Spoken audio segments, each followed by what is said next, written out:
with the emergence of Martin Luther King as the leader of the civil rights movement, the pace of it was picking up quite a bit.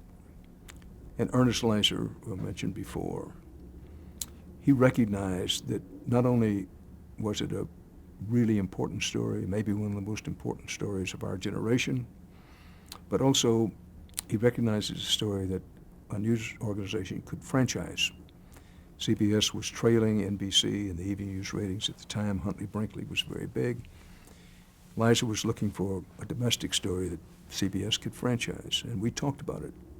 And he said, I want you to spend much time as you can covering this. I had told him that I thought that it was building in momentum and was going to get a lot worse before it got better, all of which not only did he agree with, but in many ways he was ahead of me in thinking.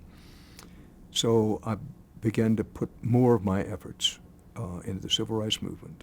I went to Albany, Georgia, where Martin Luther King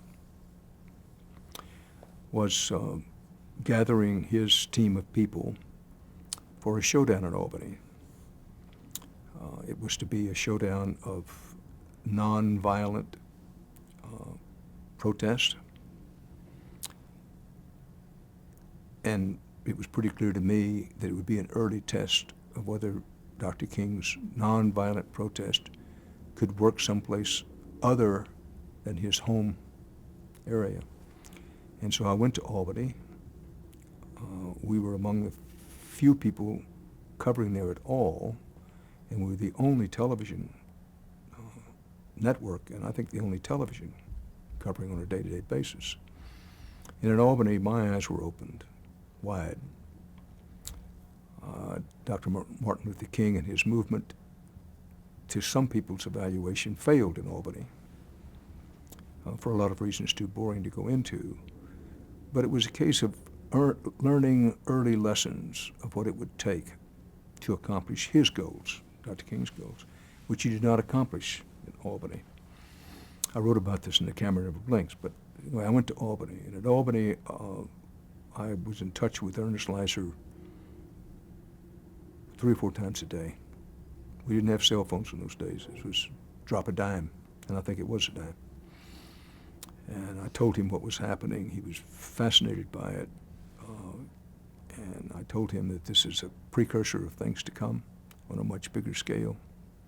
Told him why Dr. King was, and his staff, which included people like Andrew Young, that I'd met Andrew Young and met Dr. King in Albany, and told him what they were up against there. And Leiser said, while I was in Albany, he said, I want you covering the civil rights movement almost full time. He said, I want you to get as close to Dr. King and the movement as you can. And we're going to run with this story because it's an important story. And so I did that basically from, I don't know, maybe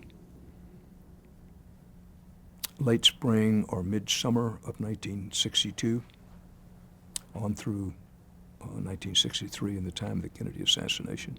It was my job to cover Dr. King and the movement as best I could. And CBS did, in fact, quote, franchise the story for television.